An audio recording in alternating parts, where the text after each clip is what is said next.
Hello everyone, so welcome to join our AI for Net Zero webinar series. So I'm very glad to host today's webinar. So my name is Hongjian San. My colleague typically call me Hong because it's easy to pronounce, easy to remember. So I'm professor in smart grid at Durham University, Northeast in England. I'm also director of research for engineering department here. I am also acting as editor-in-chief for IET Smart Grid Journal.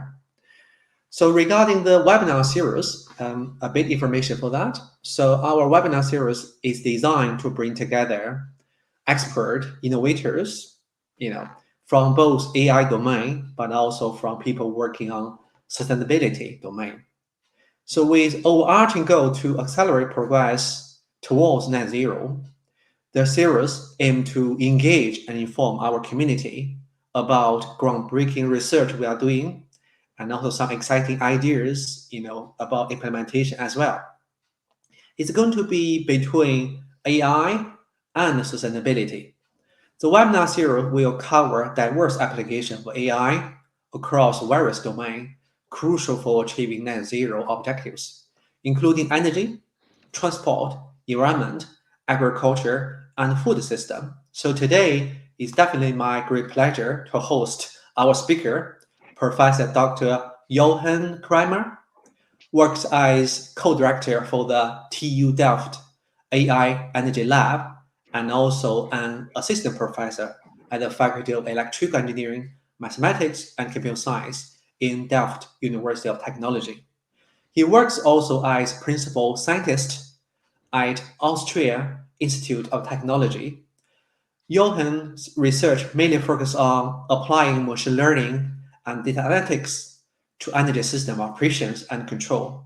He received his PhD from Imperial College London in the UK. So today, he will present weakly-supervised graphical neural networks for distribution system state estimation, roughly for about 35 minutes or between 35 to 40 minutes. And after that, we will have our Q&A session for roughly about 15 minutes. And by the end, we have some kind of conclusion and announcement as well. So now, without further ado, so let's welcome Jochen. Yeah, thank you very much for this warm welcome. It's my pleasure today to present to you our latest research findings on this topic of distribution system state estimation. So I thought to start and introducing our lab shortly. As already mentioned, we are applying machine learning concepts and developing machine learning concepts specific for the energy domain. We have also educational components teaching electric engineers machine learning and introduction to machine learning subjects. And we also work closely with industry, mainly in the Netherlands, distribution grid operator Alliander Stedin, and also others on transmission system level, like TenneT. And the overarching objective in our research is to understand this problem domain and the energy system and figuring out what issues we have with the transition to net zero, and breaking this into tangible research questions where machine learning and AI can help us with. And that's really with the support of my group, the PhD students and master students who are doing the heavy lifting in this effort. So without further ado, maybe short acknowledgements who are specifically have been contributing to this work, which I'm presenting today, which you are welcome to also figure out and play around with the coding we provide in GitHub, which are, and the contributors here were a master student, now PhD, also in our group, Benjamin, and colleagues here at TU Delft and Stedin, Elvin, Wart, and Arjen. So where do we start? Distribution system state estimation is it's underlying several use cases which we have in distribution grid to integrate more renewables in the system, and as we need more flexibility in the system and an active distribution grid, state estimation is one of the tools distribution grid operators can use to enable those new use cases. But what is state estimation? So it's basically distribution grid operators have certain measurements in the system. So these can be PMUs, this can be power flow measurements, or this can also be aggregation of smart home or a smart meter data. So overall, we can introduce a set of measurements, which are voltages or phase angles or other type of data, which the distribution grid operator collects in real time or with some sort of delay. But it is noisy, so it has measurement noise, and this is of course also dependent on what kind of measurement we are looking at. So in this talk, we use the measurements Z, and in total we say we have M measurements available. But the goal of distribution system state estimation is to estimate the state X, which is where we say it's over the buses N. So we have N different buses in our power system, and we have the voltages and phase angles, which is the goal to estimate, right? So the state variables is 2N. And the objective of state estimation is now to link basically from Z to X, so which can be represented as the function f. So the challenge in state estimation is that we have relatively to the number of state variables, quite a low number of measurements. So M is significantly smaller than N. So this is partial, so the system is partially observable only. And this challenges us. Distribution grid operators then include some pseudo measurements, which is aggregating of some other information they may have. And then, to figure out this state X. So here we see an example of a distribution system, just to make this a bit more tangible. So we have basically buses and lines with connected with each other. We have different type of buses, medium voltage and low and high voltage buses. So here in orange, these are all medium and low voltage buses. And here we have a high voltage bus. And then we have some sort of measurements here, power flow measurements, which are the green lines. And this is just one example distribution system, right? And then we have also voltage measurements on these red points here. So we do not have many measurements. And then we have other lines and trafos, which are indicated with these other two colors. So that's what we are looking in. So the goal is basically from these measurements in the red and green, so like the power flow, which is flowing over these lines, and the voltages and phase angles, which we have here in these red dots or the red buses, to estimate the state of all the other orange buses. So all the voltages and phase angles on the orange buses. So that's the objective. And this is an example of a medium voltage system. So what we also have as information is the power flow equations. So distribution system, we know how it works. We know how power flow, how Kirchhoff's law and the equations look like. So we have voltages, we have phase angles, and I'm not walking you through all of those equations, but we can summarize these equations as a measurement function, where we basically would like to estimate the state here X, right? With the measurement stat. So it maps basically the state to the measurement Z. And of course, then we have the noise. So X, as mentioned, is the objective is to estimate the state X, which is the voltages and the phase angle. So here you can see this also in a different representation. On the right-hand side, voltages, we are interested of estimating P and Q, the active and reactive power injections of each bus I.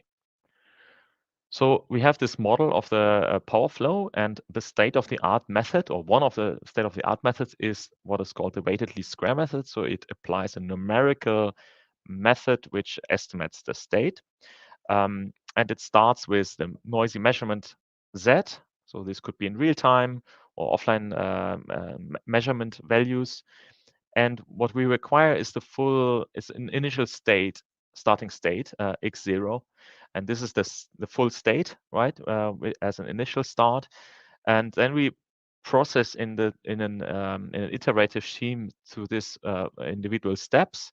So first we take this power flow equations to compute how this initial state X would explain the measurements, let's say, and then we can compute an error on the measurement, which is delta Z, right? Because we have the noisy measurement and we compute this from the initial state, also the measurement.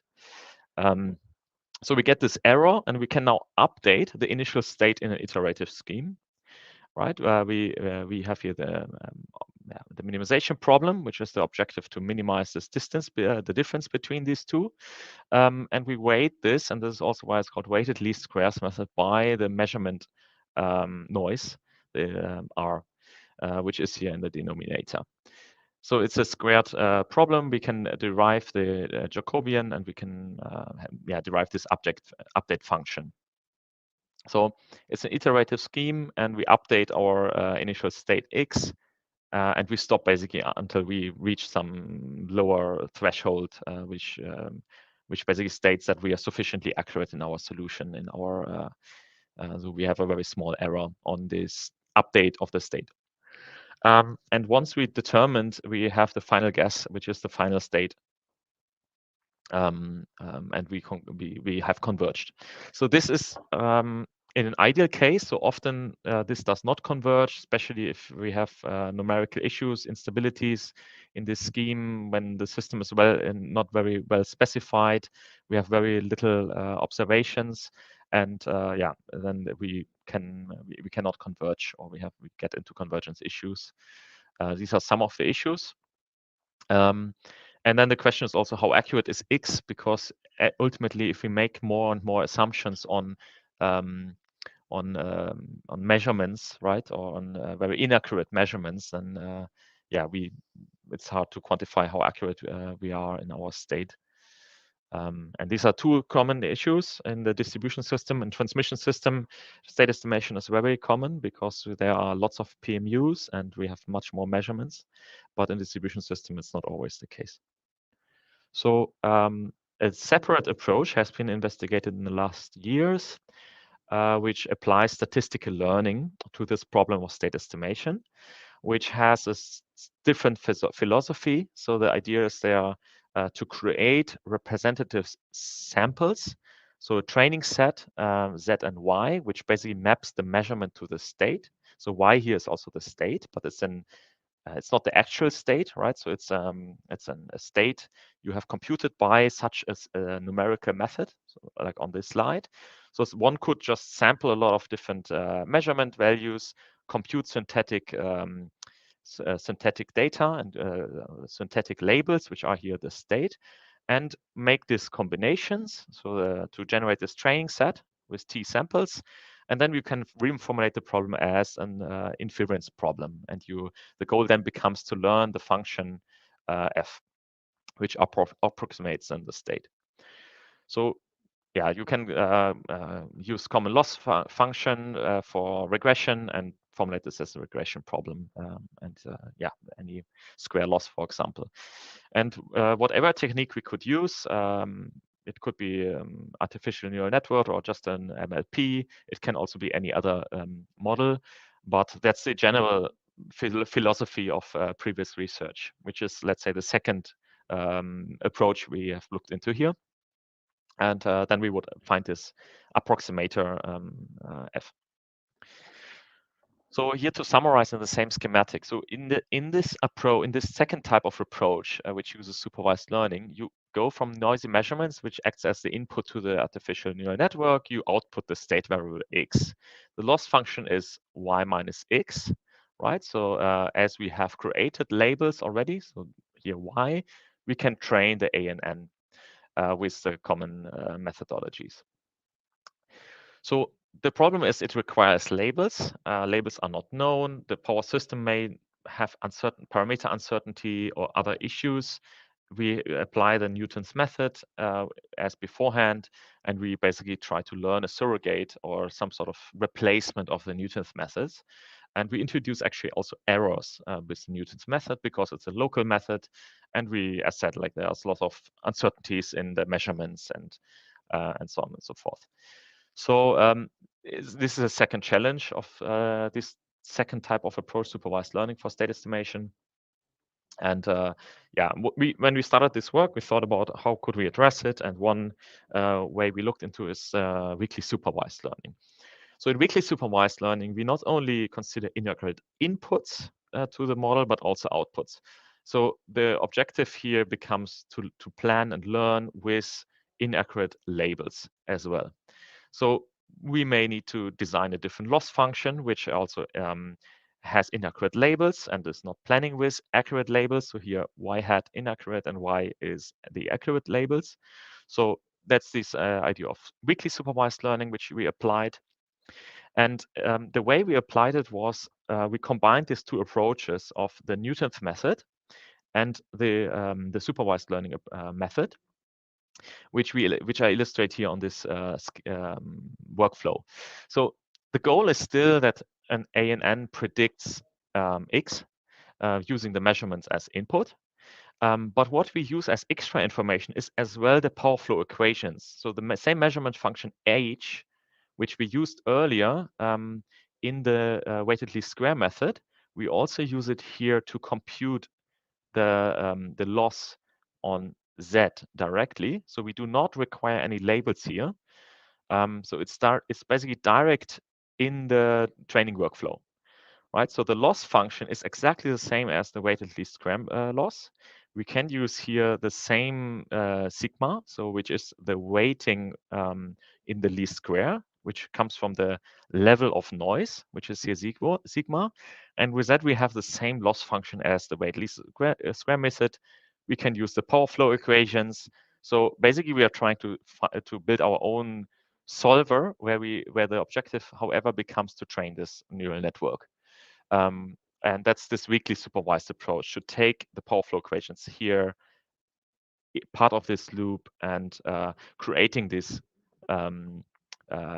inaccurate labels with this workflow. However, the third, what we have not considered yet, is to use the topology.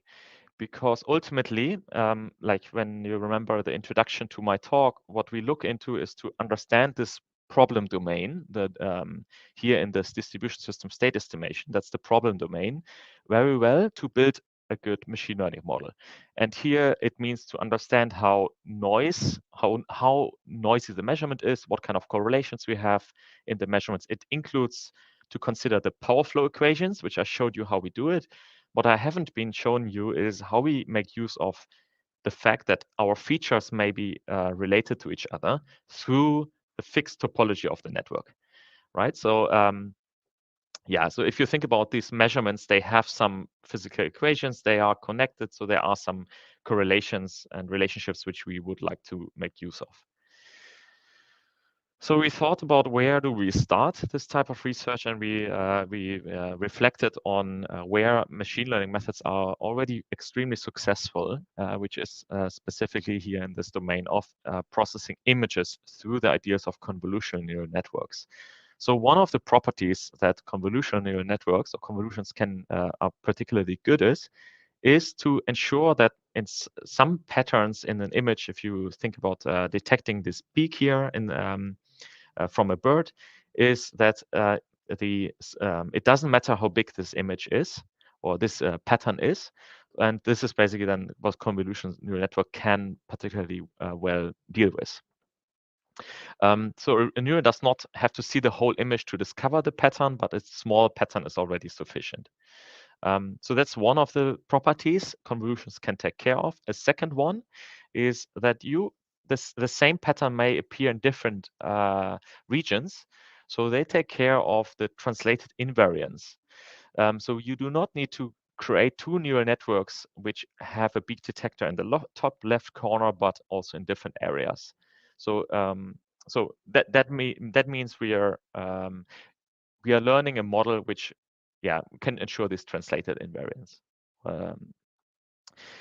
How could we nurture these ideas from convolutional networks and ensuring these properties? If you think about the distribution system, so some relationships of measurements and buses and power flow may appear in different locations as well. So we could make use of the fact that they are similarly in different parts of the networks to make use of the same data. So just such as here in this illustration of property number 2. So learning one state estimator, right, or one model for certain regions, and figuring out how can we bring in this concept of locality and globality. I will get to that in a second. So yeah, convolutional neural networks, I think most of you in this talk are familiar with them, but maybe as a very brief intro. So if we think about this image example, you have here 6x6 images. Here we do not have RGB, just 0 and 1s. And the idea is that you filter, you find these matrices here to give you an output image. So this is just the multiplication of here this 3x3 part of this 6x6 image. So 1, 1, 1 on the diagonal multiplied with this matrix gives you a 3, because here you have all elements 0. And here it's just 1 times 1 plus 1 times 1 plus 1 times 1 on the diagonal. You get this 3, and you swipe over this image with this filter, and you get the output, which is the green matrix. So we could think about different filters, and convolutional neural networks is just to train these type of filters to detect smaller patterns. So that's how the property number 1 can be ensured. Property number 2, if we think about this is now a different image, right? And if we think about this different image here on the left-hand side, we have now on the bottom right corner exactly the same pattern as we had earlier on the top left corner. So 1, 1, 1 on the diagonal. Now we have here a 3 on the bottom right corner, which is exactly the same number as we had before. So you can already intuitively see that the same filter 1, which we had here, detects the same pattern in a different part of the image. So this is what I mentioned earlier with property number 2. So, okay, that's nice that we understand that, but how can we use that now for the problem of state estimation? Because especially in the power system, we have very little imagery data, and the measurements come here from power flow measurements, and they are numerically, so they are not in an image format, which is basically a grid. And then we found this area of geometric deep learning where you have signals X, which are defined on geometric domains. And then one of those domains is a grid, such as in the image example, but then there's also graphs and other type of geometries. And through that, we came to the idea of applying graph neural networks to this problem of distribution grid state estimation. As we have in the distribution system, we are not connected as a grid. So it's not like similar to an image, the geometry, but it may be more like a graph. And here, graph neural networks, as probably also many of you know, are successful in many other domains, such as predicting molecules or their properties.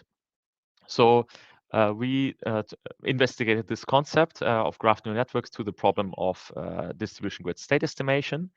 And specifically here, we started to look into the neighborhood definitions to think about how we could aggregate these features and how could we make this this model learn what we want to learn. So what we have here is to consider a graph with vertices and edges. And we have this agency matrix, so we know how the power system is being connected. We know all these entries of the agency matrix. And we have a one-hop neighborhood around each of the node, or earlier I called them buses, but it's essentially for us the same thing. Bus is a node, edge is a line. And we can now aggregate neighborhood features. So for each eye, we have a separate feature vector, which represents now the neighborhood of that specifically node I. And we can start defining local functions and learning these local functions, basically. And that's where then we looked into, let's say, in the neighborhood of a single bus or a single node, we applied the concept of convolution layers and message passing to learn these local functions. So if we think about this distribution grid state estimation problem, here again, this earlier image, essentially what we have is many of those couplings in the distribution system just connected with each other. So the concept of locality is very strong in this problem, or we can nurture this idea of locality and globality. Then the goal is, so if you think about this red and green,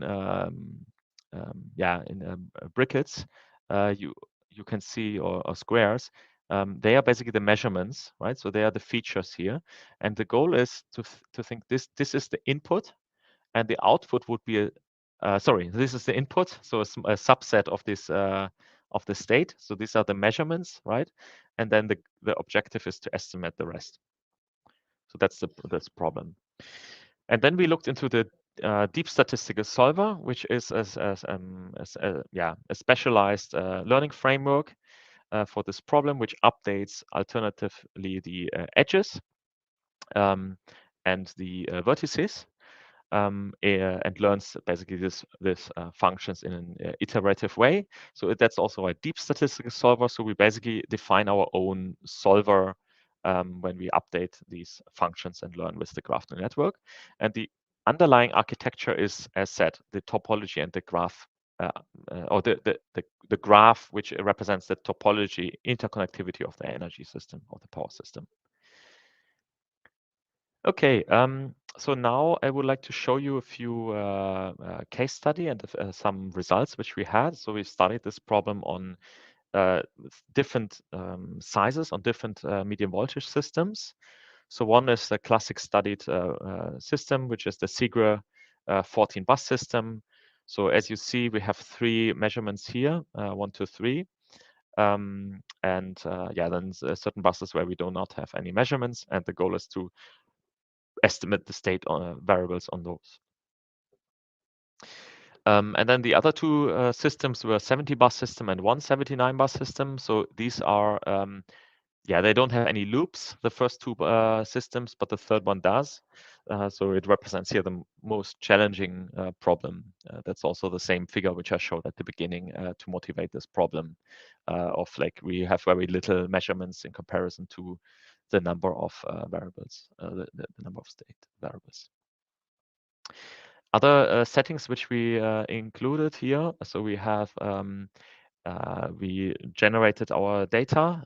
We used realistic days, 8,640 days. So they were not generated, but then we assumed Gaussian noise around the loads. We assumed a balanced system and AC power flow equations, which were computed by Panda Power, which is a popular package. And then we included measurement noise, so different noise levels, which we studied in one of the case studies. So we assumed 0.5 to 2% voltage and current measurement noise, and 1 to 5% for active and reactive power measurements. We also included pseudo measurements, which were generic load profiles. So this is typical practice to include pseudo measurements in this problem. And then we included 3 baselines. So one is the weighted least square method, which I introduced you at the beginning. Another one is the standard feed-forward neural network. And then what we call a supervised DSS squared. So this is one, so DSS squared is generally the proposed method. So the deep statistical solver, or this with this weakly supervised learning idea. But the supervised is where we have labels. So we assume labels for this DSS squared, and it's not the weakly supervised approach. So this is also a baseline. And then the proposed approach is what I call in the next slides just DSS squared. But supervised DSS squared is the baseline, so that's not our proposal.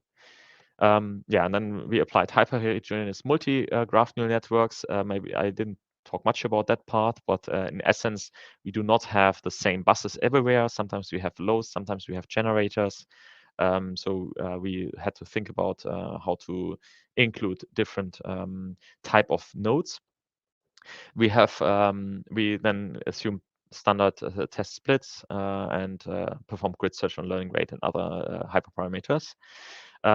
What we also included is we assumed a stable system, which means that voltages, so V, and the phase angles are around typical ranges, so plus minus 0.05 around the nominal voltage 1.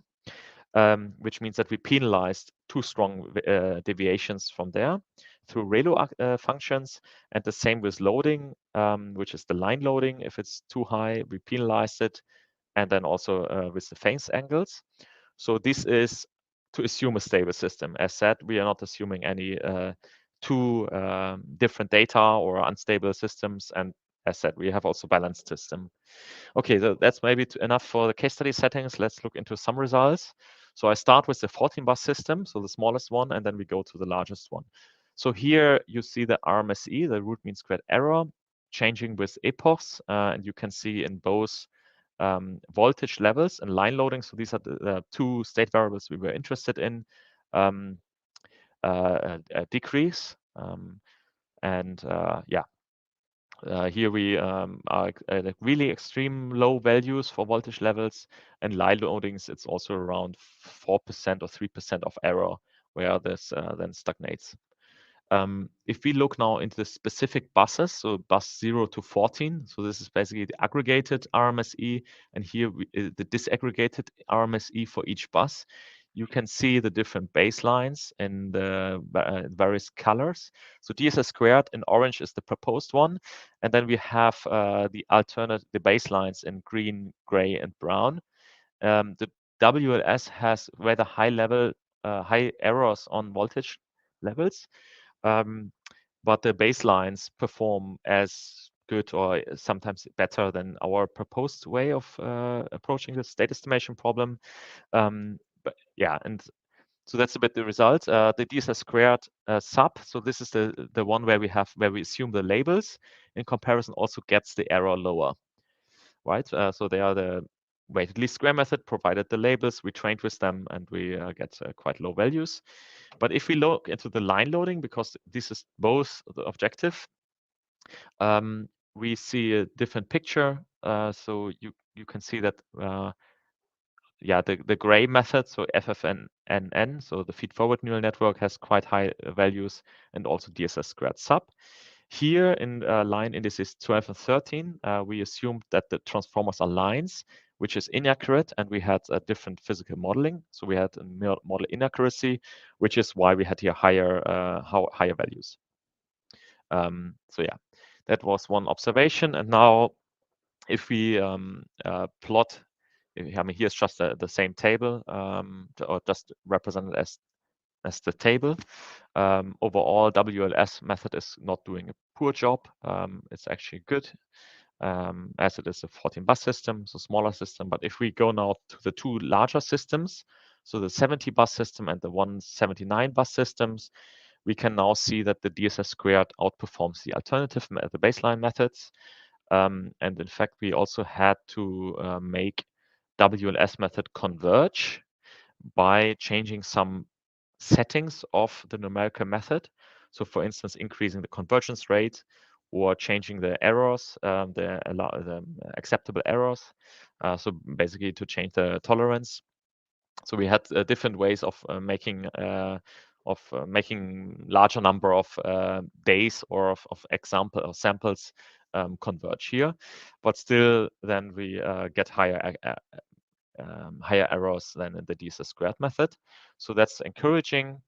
If we look into the convergence, so DSS squared converges always. There is not I mean, it's a machine learning method, so we do not have this concept necessary of convergence. But WLS, even in the larger systems, we were not able to make it converge in all cases. So here you can see already this limitation of WLS methods, that it does not converge all the time.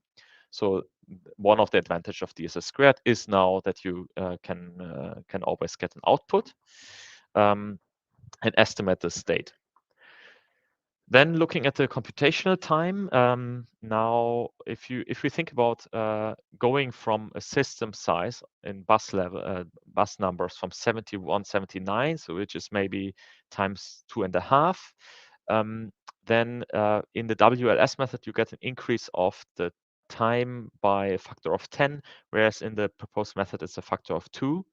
So that's interesting that there's a different scaling behavior in terms of computational size, computational time with system size. So that's one of the aspects. but nonetheless, we are here in milliseconds, so all of them are quite fast. So also WLS method. So it's not the core benefit of this method here, but just an interesting property to point out to you. Now, what is interesting is the change of noise levels and the impact on this method. So what we played around with was to change the noise levels from we both increased it and we lowered the noise, right? This was the sigma, which I showed you earlier in this equation. And we generated a different data set and just assumed we have a higher noise level or lower noise level.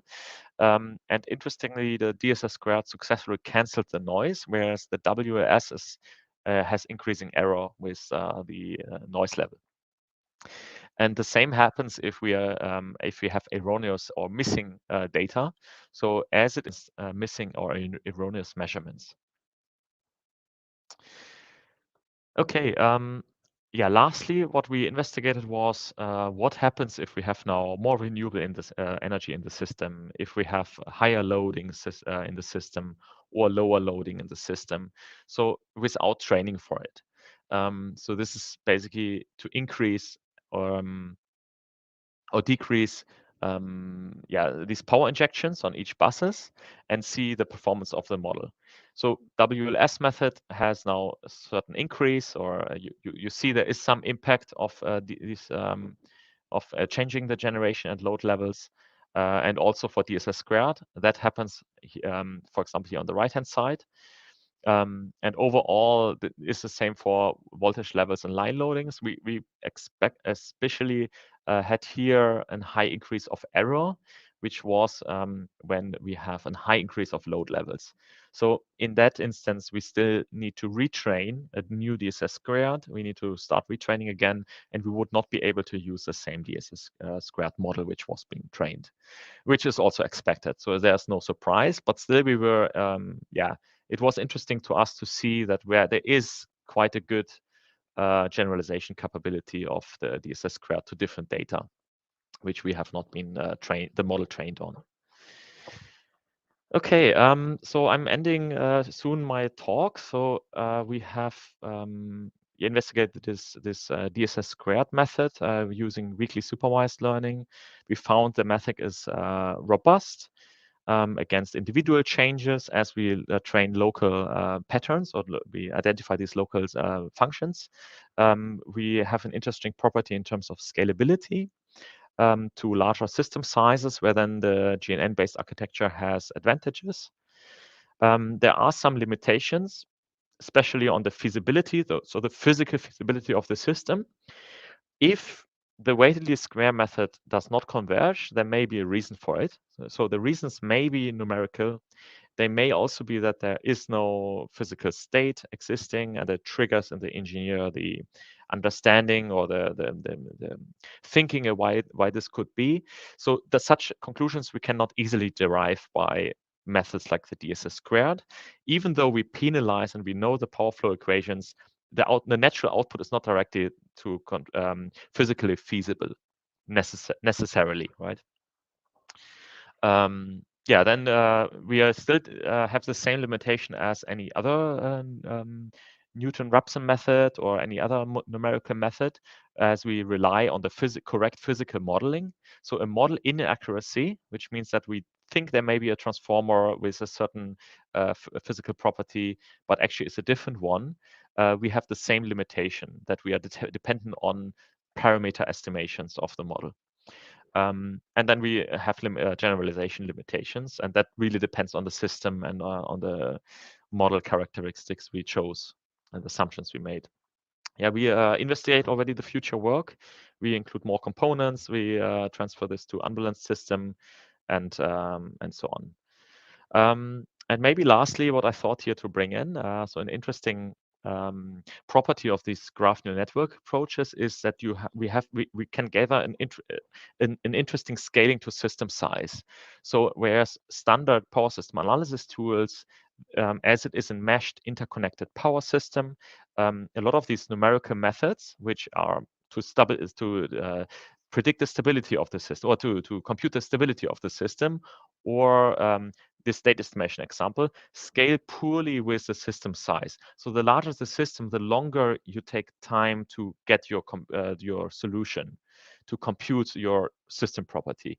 So that's not the same limitation with if we have machine learning surrogates, such as what I have been presented to you, where you get maybe a different property. But if we compare with the state-of-the-art approach I presented earlier, typically the problem translates then into training samples versus number of buses. So the more buses we have, the more the curse of dimensionality, essentially, the more training samples you would need, right? And there's also no good scaling behavior, but maybe with graph neural networks, we can circumvent that and basically inverse this, because you then have different repetition in the power system. So each snapshot contains multiple local patterns. So such as with the images, if you think about it, you have an image and it may contain 2 or 3 different birds at the same time. So more information in one image. So the same idea could hold here. But we are far from, or we are at the moment investigating this also further. But yeah, if you have any questions also after this talk, feel free to reach out and play around with this code if you're interested. It's available for open access and open usage. And yeah, thanks. And I'm open for any questions. Thank you, Jochen. So very good presentation. Thank you.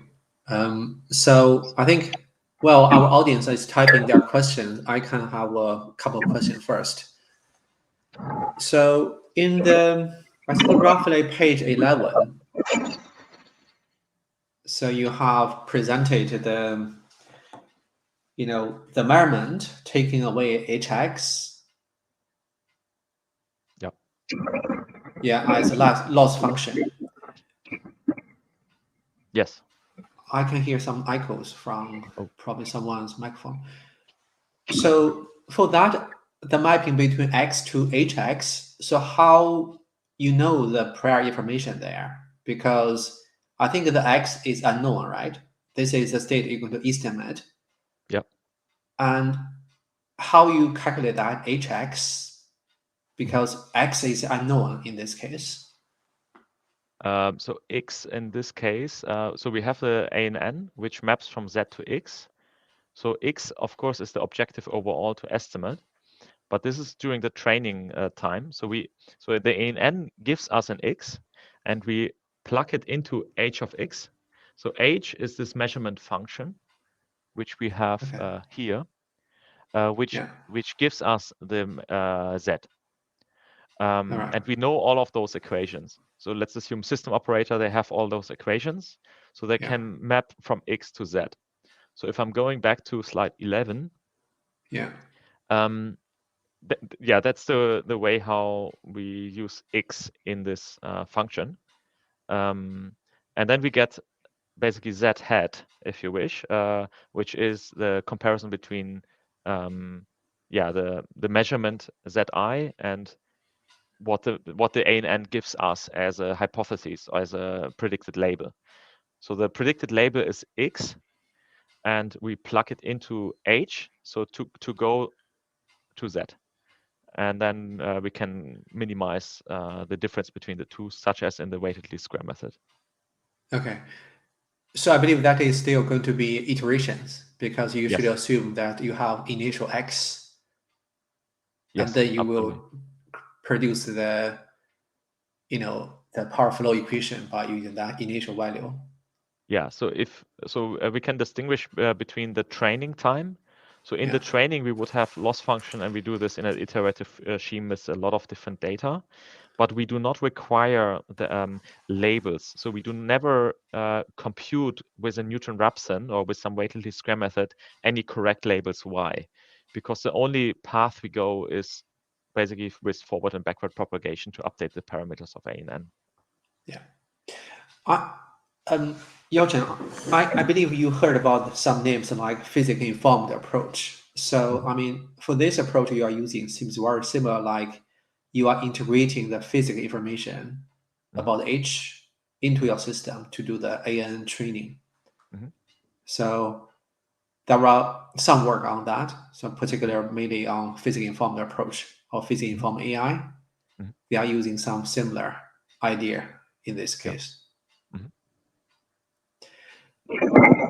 If I can, I would just have a question on this slide as well. Sorry. So while we're on this slide, I'm wondering how you calibrate your measurement noise in this case, so your sigmas. Do you consider like homogeneous noise distributions or heterogeneous one? So we assume that the noise levels, that we have certain measurements in the system, and we know the technical specifications of those measurements, and from there we get the measurement noise and the noise levels. We also assume that they are independent of each other. So these are the assumptions we made for the noise. Okay, so it means that you are setting them a priori before analyzer training, right? Yes, exactly. So they are fixed, and we assume, the technical, exactly. So they are fixed, and we assume them we know them. Would you be interested to quantify the uncertainties on the noise measurement rather than tuning them a priori? Yes, it can be, especially for the pseudo measurements. So where we do not have any actual measurement in the system, but we have to create a pseudo measurement. And these have very high uncertainties. So it could be interesting to quantify the uncertainty on those, but also the impact on the model we train. All right. Thank you. Thank you very much. Thanks for the idea and the questions.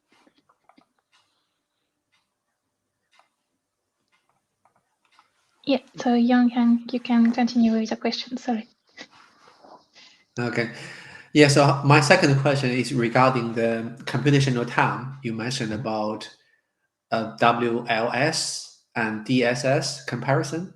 So I can see that probably on page 29-ish. Yeah. Yeah, so here, when we have 179 bus, you see the WLS become very long to get the result. I think in WLS, we have to set the threshold for the noise. I mean, probably sometimes depends on the threshold set up. The results could be produced faster or slower. Have you checked that the noise threshold is okay? I think it's going to be sensitive to noise. Do you mean the tolerance on the this epsilon, which I showed in the previous slide? Yes, yes, yeah. Stopping criterion. Yes. So we varied that. So here this column here, the WLS. So that has a standard setting, and then we varied it in order to achieve a higher convergence, because we found here only 25% of the cases converge with the standard setting. So we changed this error tolerance parameter, or this noise, to make it as 100%, so that we get a higher convergence rate. So so we tried that, and in the 179 bus system, we did exactly the same, but we could not get a full 100% convergence WLS method. So we were not exhaustively studying this, right? So maybe with some other tricks and with other techniques, you can also get this as 100%. But with the settings and the things we tried, we only managed to get it to 53%. Okay, sure. And this was a mix between choosing higher tolerance and also solving it longer, so for more iterations. Which kind of software you are using for doing the simulation like this? I know if we are using MATLAB, when they do inverse matrix operation, it takes a very long time. If we are working on. So we use the standard implementation in Panda Power, and then with AC Power Flow, and we assume balanced system. So I think there's one implementation of the weighted least square method, which is within Panda Power. Thank you. I can imagine that maybe with MATLAB, these computational times may look different. Yeah, it's got to be I don't know in which direction, but it could look different indeed. Yeah. We have one question from our audience. So you can see Amit. Oh. Can you see the question there? Yes. Okay. Thank you for the interesting talk. Machine learning models always produce an answer. Was to incorporate post-solution analysis to assess the physicality of the solutions. Yes, I think that could be a good way to check with the physical equations their validity. So as we assume they know them, I mean, that it would have then the same like limitation on that we need the knowledge of the physical connectivity and the physical system. So we are relying on the models, but it could be done to check them afterwards, indeed. Yep. Which would address the feasibility issue. Yeah. Thanks for that. I'm sorry. Sorry. Yeah, please, Sarah. I would have a follow-up question on this. So your model is parameterized with physical parameters, or? Yes. All right. And so same question, are you like certain about the calibration of these parameters, or do you also will be interested in assessing the uncertainties of distribution and see how this affects your model reliability overall? Yeah, absolutely. So at the moment we are working on that and to figure out if we can get any benefits from this type of approach when we have parameter uncertainty in the model, in the physical model. Because as they are going into like basically in the loss function with this question of Hong earlier, they go as the function h. Sorry, I go back again to this slide. So this is all the physical equations, which basically means that if there is an error in h, or if there's an uncertainty in h, it impacts the loss function, and through that we would learn, not a great model, the ANN model. So if there's uncertainty on h, then we can think about how could we vary the loss function so that we can still train something. So maybe some parameters you have lower uncertainty on than on others, right? And that could then influence the loss function, for example, with simple weighting or something like that. But that's just an initial idea. There could also be other ideas how to do that. But it's for sure interesting because also in the application to low voltage systems, so the case studies I showed mainly on medium voltage system, but the application to low voltage system has also quite some potential. And there are many more uncertainties with the model parameters. And which is a parameter size, for instance? How many unknown parameters do you have in the model? Like how many parameters we have in the model? Yeah, unknown parameters or like calibrating parameters. Okay, I'm just thinking. So let's say we have the 170 bus system. So it would be each line has a few parameters and each bus is as well. Okay. So the injection. Large number. So in the order of I don't know, 500 to 1,000 maybe. Okay. Yeah. It's a large number indeed. Yep. Thanks. My last question, all right. So, I mean, for the medium voltage network, sometimes we could have reconfiguration. So that means topology may be changed. Yes. So I'm thinking because you have very short computational time, so that means you're going to adapt easily to the topology change. So have you considered that as one research area for your future work? Or you have done anything before? Yes, we worked on topological changes, but on transmission system level. But I fully agree with the idea. We also work on it at the moment, especially on data quality issues, which relate to tap changers. We figured out that quite a large number of them are inaccurate estimated. So that's one of the topological changes we consider, but also also sometimes line parameters in low voltage systems are inaccurate. So and of course we expand the grid all the time, so there will also be persistent changes. And then how to adapt these models to the changed topology is open research question, I think, but also there were publications along those lines already. Sure. So we are keen to do that. Yeah, I mean, in our AI for Net Zero project. So WPP World project is particularly focused on the extreme weather condition and how they have impact on the power system operations. I think, if we are hit by storms, or, fallen trees on the cables, that will certainly have some challenging issue to this estimation. Yep. Yeah. So that will bring pretty timely research like yours. Okay. Yep. Nice idea. Thanks. I will also have a last question. Yes. Yeah. So your model is a steady state system, right?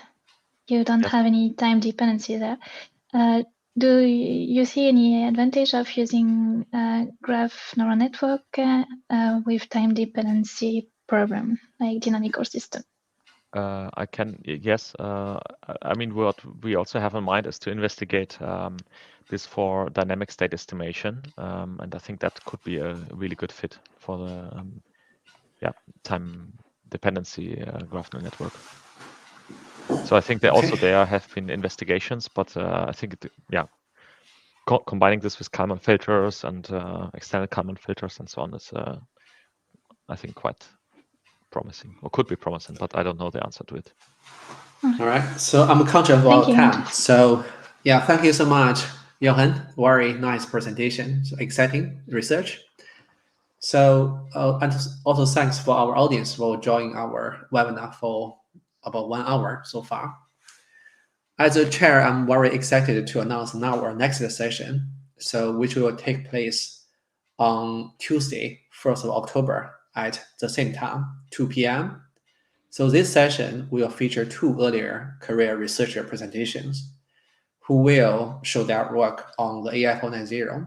So Dr. Jinjie Liu from Durham will present digital twin of virtual power plant, and Dr. Xin-Yi Tai from University of Surrey will present AI-enabled digital framework for optimizing MEA-based carbon dioxide capture process. Additionally, on behalf of the UKRI AI for Net Zero program, we would like to highlight a conference we are organizing together. So we are hosting a conference titled AI for Net Zero, Accelerating the Net Zero Transition with AI. So this will take place from 16th to 19th in December 2024. So University of Exeter will host the full-day event, bringing together leading expert and high-profile speakers. So it's going to be a full days. So if you're interested in, so please book your calendar as soon as possible. So hopefully we will discuss some exciting AI research and which can drive our meaningful progress towards achieving AI agenda in the UK and also globally as well. So we are now accepting abstract submissions for talks and poster. So mainly focus on AI in addressing net zero challenges. You will find more information through the link I will share it with you later. Okay, through the chat area. So should be over here. Okay, yeah, thanks. It's already there. Okay. All right, so that's all as mentioned by Jochen. So if you want to follow up, so please, go to his website or send an email to him. Thank you so much to everyone. Thank you. Have a good day. Thank you. Thank you very much.